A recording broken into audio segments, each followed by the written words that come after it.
Au moment où la CEDEAO menaçait le Niger d'une intervention militaire, un message venu de Ouagadougou et de Bamako a changé l'équilibre de toute l'Afrique de l'Ouest. Si le Niger était attaqué, alors le Burkina Faso et le Mali considéraient cette attaque comme une déclaration de guerre contre eux aussi. C'est là que le conflit a cessé d'être une simple crise politique au Niger. C'est là que l'Alliance des États du Sahel a commencé à apparaître comme un bloc de résistance, et au cœur de cette nouvelle ligne de rupture, Ibrahim Traoré s'est imposé comme l'un des visages les plus surveillés du continent. Son choix était clair: ne plus attendre que les anciennes puissances sécurisent le Burkina Faso. Ne plus croire que les bases étrangères, les promesses diplomatiques et les opérations internationales allaient sauver le pays.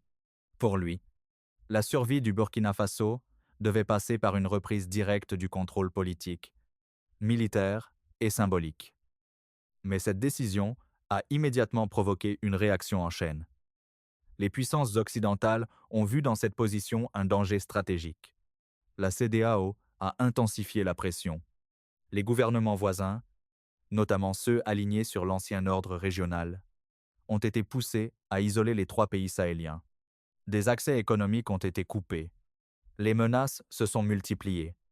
Et plus la pression montait, plus Traoré apparaissait comme un dirigeant refusant de reculer. Ce qui rendait la situation explosive, c'est que cette confrontation ne concernait pas seulement les frontières du Burkina Faso, elle touchait à l'uranium du Niger, à la sécurité du Mali, aux routes économiques régionales, aux intérêts français, américains et européens, et surtout à une idée beaucoup plus dangereuse pour l'ancien système, l'unité politique africaine hors contrôle occidental. Dans le contenu source, l'Alliance des États du Sahel est présentée comme une réponse à une menace existentielle: sécurité, souveraineté et développement. Ce n'est pas seulement une alliance militaire, c'est une tentative de renverser le rapport de force hérité de décennies de dépendance. Et c'est précisément pour cela qu'Ibrahim Traoré devient central. Chaque décision qu'il prend pousse ses adversaires à réagir. Chaque réaction extérieure renforce son image intérieure. Chaque sanction transforme son discours souverainiste en preuve politique. Mais derrière cette ascension, une question beaucoup plus lourde apparaît déjà: jusqu'où peut aller un jeune capitaine lorsqu'il défie non seulement ses ennemis internes, mais aussi tout un système international? Pour comprendre pourquoi Ibrahim Traoré a choisi la confrontation plutôt que le compromis, il faut revenir à un événement qui a bouleversé toute l'Afrique du Nord et ouvert une fracture durable dans le Sahel: la chute de la Libye en 2011. À cette époque, l'effondrement du régime de Mouammar Kadhafi ne provoque pas seulement un changement politique à Tripoli, il provoque aussi une dispersion massive d'armes et de combattants à travers toute la région sahélienne. Des arsenaux militaires entiers tombent entre les mains de groupes armés, des colonnes de combattants traversent les frontières, et soudainement, des zones déjà fragiles deviennent incontrôlables. Le Mali est le premier à subir le choc. Selon le contenu source fourni, des groupes armés lourdement équipés commencent alors à avancer dans le nord du pays. Des mouvements djihadistes, des réseaux rebelles et des combattants venus de Libye profitent du chaos pour étendre leur influence. Pendant plusieurs années, Bamako lutte presque seul contre cette montée de violence. Mais plus le conflit avance, plus une question dérangeante apparaît dans l'opinion publique: pourquoi les interventions internationales présentes dans la région semblent-elles incapables d'arrêter l'expansion des groupes armés? C'est cette interrogation qui va progressivement transformer le paysage politique du Sahel.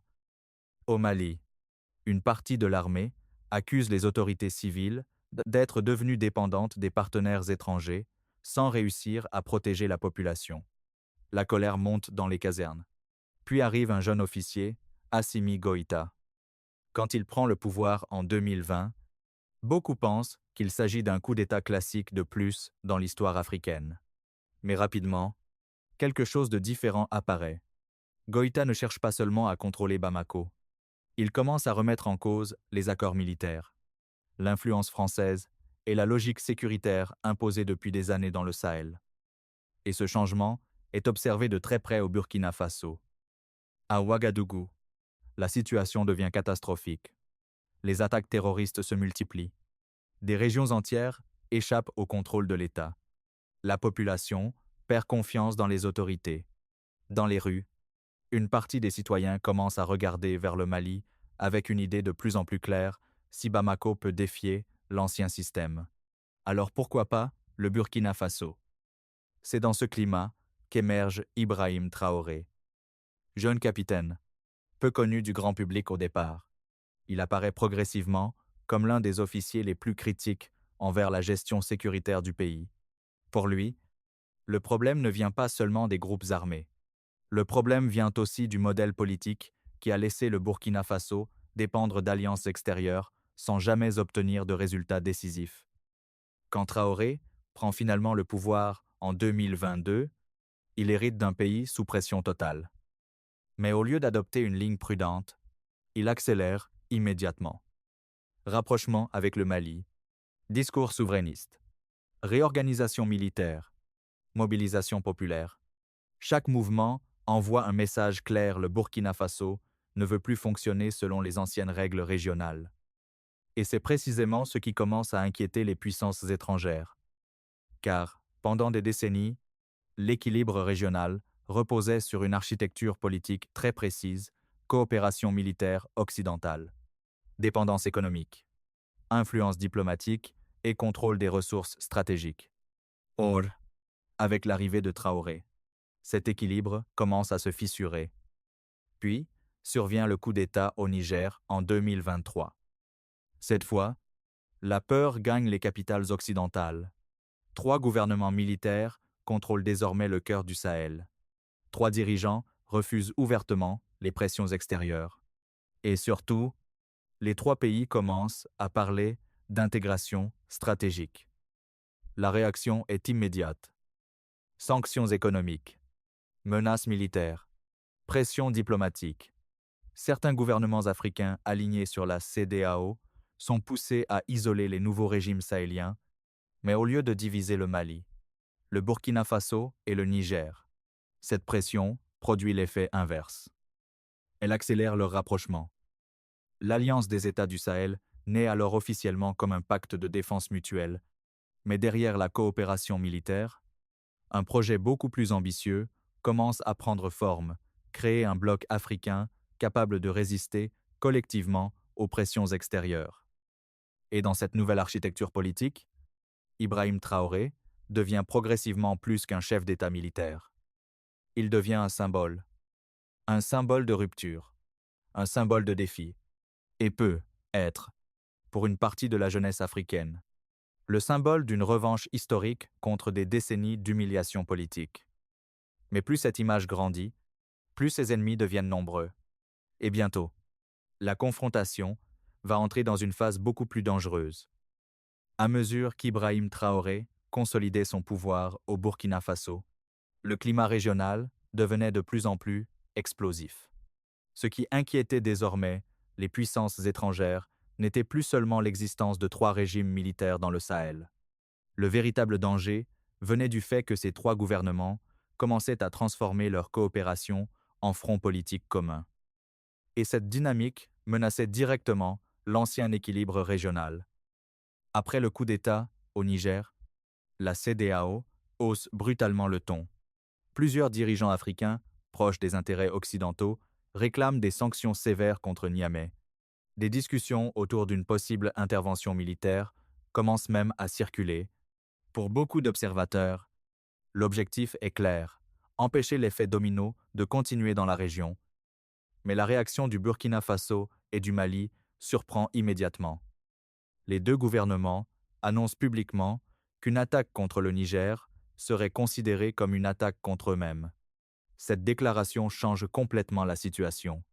Pour la première fois depuis des décennies, des États sahéliens menacent ouvertement de répondre militairement à une opération soutenue par un bloc régional appuyé par l'Occident. Le conflit entre alors dans une nouvelle phase, car derrière les discours diplomatiques, chacun comprend ce qui est réellement en jeu. Le Niger possède l'un des uraniums les plus stratégiques d'Afrique. Le Burkina Faso et le Mali occupent des positions centrales dans le Sahel. Ensemble, les 3 pays contrôle une immense zone géographique capable d'influencer les routes énergétiques, sécuritaires et économiques de toute l'Afrique de l'Ouest. Et Ibrahim Traoré commence à utiliser cette position comme levier politique. Dans ses discours, il accuse directement les anciennes puissances coloniales d'avoir maintenu l'Afrique dans la dépendance. Il parle de souveraineté économique. Il parle de contrôle des ressources. Il parle surtout d'un système international qui, selon lui, profite du chaos africain au lieu de le résoudre. Ces déclarations provoquent immédiatement des réactions violentes dans plusieurs médias occidentaux. On le présente comme un dirigeant dangereux. Certains analystes parlent d'autoritarisme. D'autres évoquent un risque d'isolement international. Mais au Burkina Faso, l'effet est totalement différent. Plus les critiques étrangères augmentent, plus une partie de la population considère Traoré comme un dirigeant qui ose enfin dire publiquement ce que beaucoup pensent en silence depuis des années. Et cette popularité change le rapport de force intérieur. Selon le contenu source fourni par l'utilisateur, plusieurs tentatives de déstabilisation et même des rumeurs de complot contre Ibrahim Traoré commencent alors à circuler. Les autorités burkinabées multiplient les alertes sécuritaires. Les tensions internes augmentent. Dans certaines régions, les groupes armés intensifient leurs attaques. Mais malgré cette pression, Traoré refuse de ralentir. Au contraire, il accélère encore. Renforcement des alliances avec Bamako et Niamey. Discours de plus en plus panafricanistes. Mobilisation de volontaires civils. Réduction progressive de certaines coopérations militaires occidentales. Chaque décision devient un signal politique. Et c'est précisément cette stratégie qui commence à inquiéter au-delà même de l'Afrique. Car, si l'Alliance des États du Sahel survit aux sanctions et aux pressions, elle pourrait devenir un modèle pour d'autres pays africains frustrés par l'ancien système. C'est ce scénario qui fait peur à de nombreuses capitales étrangères. Pendant ce temps, Ibrahim Traoré continue d'apparaître au milieu des soldats, des foules populaires et des cérémonies patriotiques. Son image devient celle d'un jeune dirigeant prêt à affronter des puissances beaucoup plus grandes que lui. Mais derrière cette image de résistance, une autre réalité commence à émerger discrètement. Car défier l'ordre régional est une chose. Construire un nouvel ordre capable de survivre économiquement, militairement et politiquement en est une autre. Et très bientôt, Ibrahim Traoré va devoir prouver que son projet peut aller au-delà des discours et des symboles. Le véritable objectif d'Ibrahim Traoré n'a jamais été uniquement militaire. Derrière les discours sur la sécurité et la lutte contre les groupes armés, une stratégie beaucoup plus profonde commence progressivement à apparaître, transformer le Burkina Faso en symbole d'un nouveau modèle politique africain. Et c'est précisément cette ambition qui rend son projet aussi dangereux pour ses adversaires.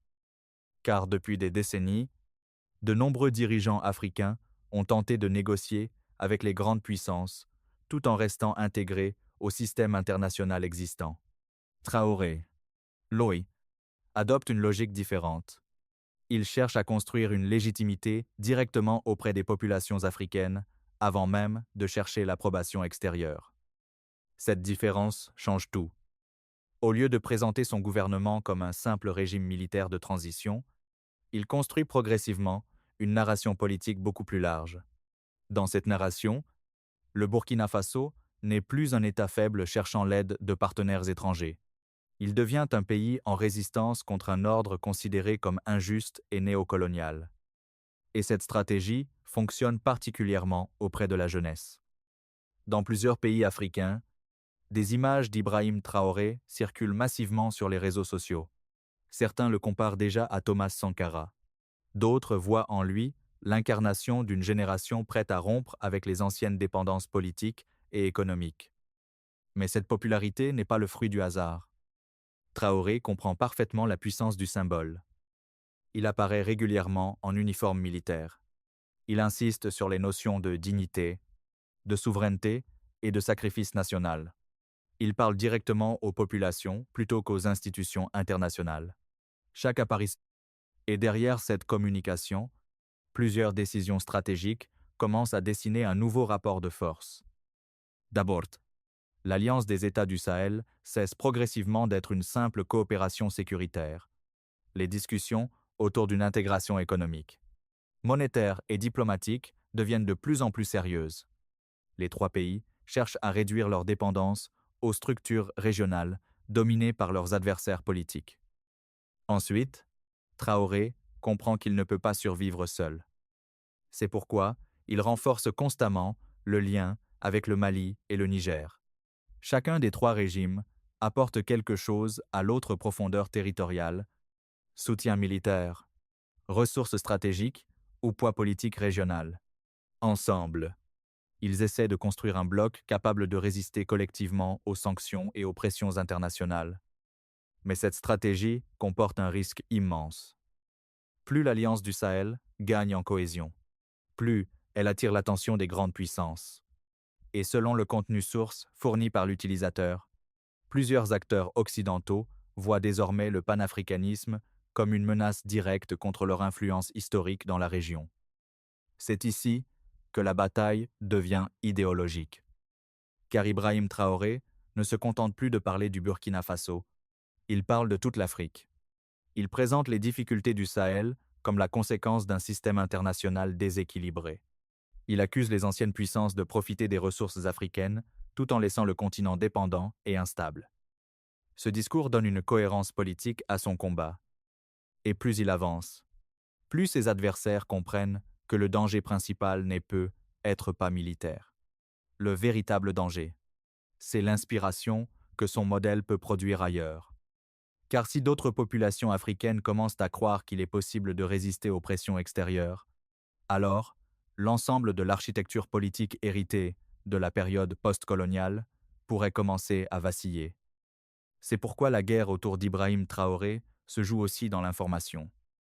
D'un côté, ses partisans le présentent comme un libérateur africain prêt à affronter les puissances étrangères pour défendre son peuple. De l'autre, ses critiques le décrivent comme un dirigeant populiste utilisant le nationalisme pour consolider son pouvoir.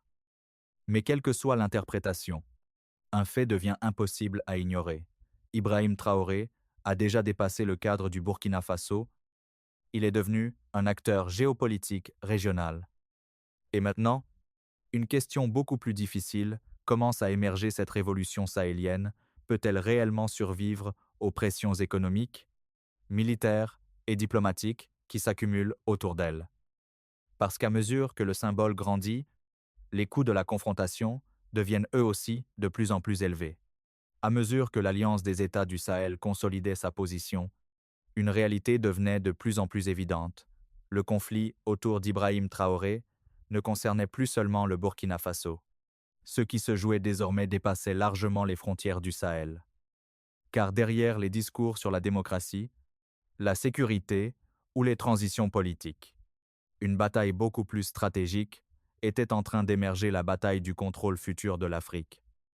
Et cette bataille se concentrait autour de trois éléments essentiels: les ressources, l'influence et l'exemple politique. Le Niger possède l'un des uraniums les plus importants pour les besoins énergétiques européens. Le Mali contrôle des zones stratégiques au cœur du Sahel. Le Burkina Faso, l'OI, devient progressivement le centre symbolique du nouveau discours souverainiste africain.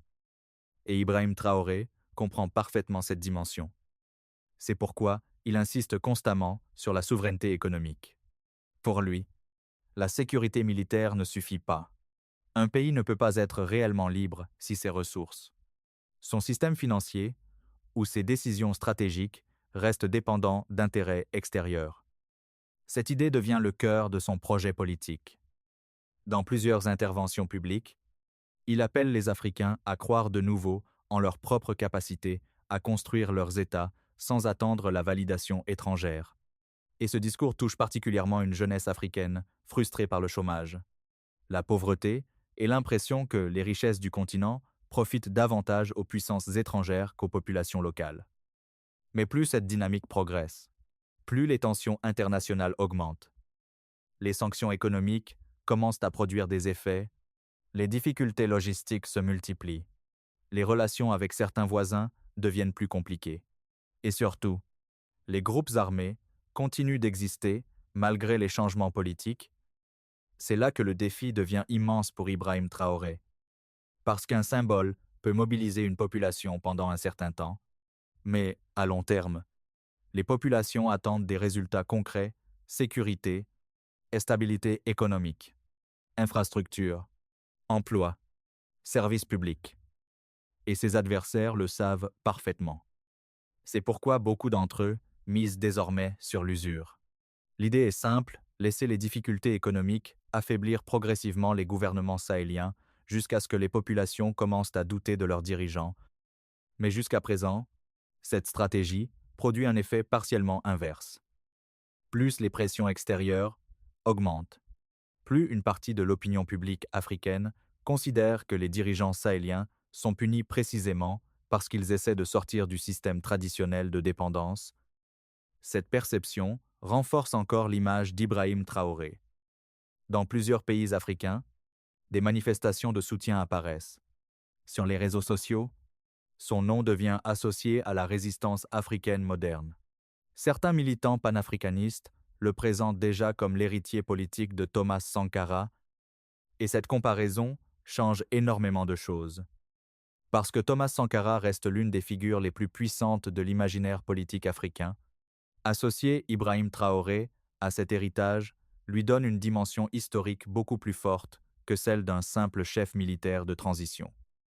Mais cette symbolique crée aussi un danger. Plus Ibrahim Traoré devient une figure continentale, plus chaque erreur potentielle devient lourde de conséquences. Une crise économique majeure, une défaite sécuritaire, une division interne au sein de l'Alliance du Sahel. Tout cela pourrait fragiliser l'ensemble du projet régional. Et pendant ce temps, les grandes puissances continuent d'observer attentivement l'évolution de la situation. Car au fond, la véritable question n'est plus seulement de savoir si Ibrahim Traoré peut rester au pouvoir. La vraie question est beaucoup plus large. Peut-il réellement prouver qu'un État africain peut défier l'ancien système international tout en survivant politiquement, économiquement et militairement?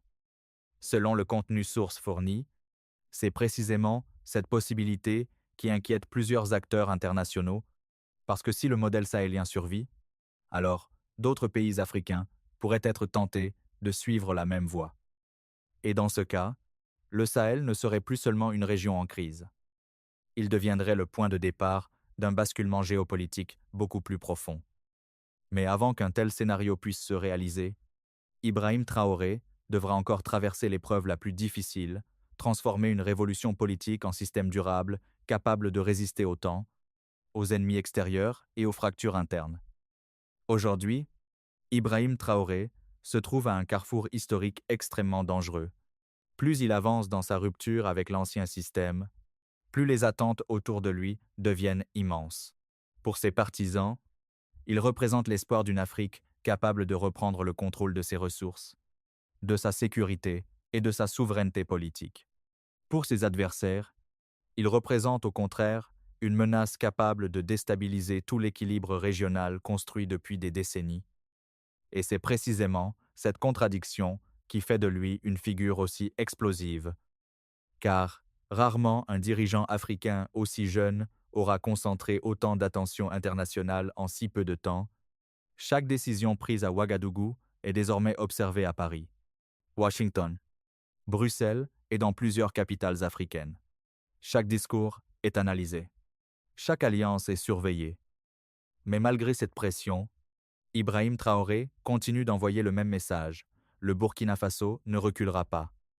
C'est ce qui explique pourquoi son image dépasse aujourd'hui largement le cadre militaire. Il ne parle plus seulement de terrorisme ou de sécurité.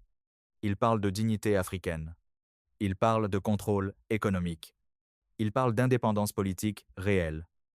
Et dans un continent où une grande partie de la jeunesse estime avoir hérité d'un système profondément inégalitaire, ce discours possède une puissance énorme. Cependant, l'histoire montre aussi une autre réalité. Les dirigeants qui essaient de transformer profondément les rapports de force géopolitiques deviennent souvent les cibles des pressions les plus brutales. Sanctions, isolement diplomatique, campagne médiatique, déstabilisation interne, tous ces outils ont déjà été utilisés dans de nombreux pays avant le Burkina Faso. La question est donc devenue beaucoup plus sérieuse qu'au début de cette crise. Ibrahim Traoré peut-il réellement survivre politiquement assez longtemps pour transformer son projet en modèle durable? Parce qu'au fond, le destin de l'Alliance des États du Sahel dépend désormais de cette réponse. Si le Burkina Faso, le Mali et le Niger réussissent à stabiliser leur coopération malgré les pressions, alors une nouvelle dynamique africaine pourrait émerger. Mais si cette alliance échoue, beaucoup utiliseront cet échec pour prouver qu'aucune rupture avec l'ancien ordre international n'est possible. Et c'est là que tout devient historique. Car, au-delà des débats idéologiques, au-delà des propagandes opposées, une réalité demeure impossible à ignorer: le Sahel est devenu l'un des nouveaux centres de la bataille géopolitique mondiale. Et, au milieu de cette bataille, Ibrahim Traoré continue d'avancer comme un homme qui sait qu'il joue bien plus qu'un simple mandat politique. Il joue l'avenir d'un projet africain qui pourrait soit redéfinir l'équilibre du continent, soit disparaître sous le poids des affrontements qu'il a lui-même provoqués. Une chose, cependant, semble déjà certaine: qu'on le considère comme un héros, un révolutionnaire ou un danger pour l'ordre établi. Ibrahim Traoré est désormais devenu impossible à ignorer. Et pour beaucoup, ce n'est peut-être que le début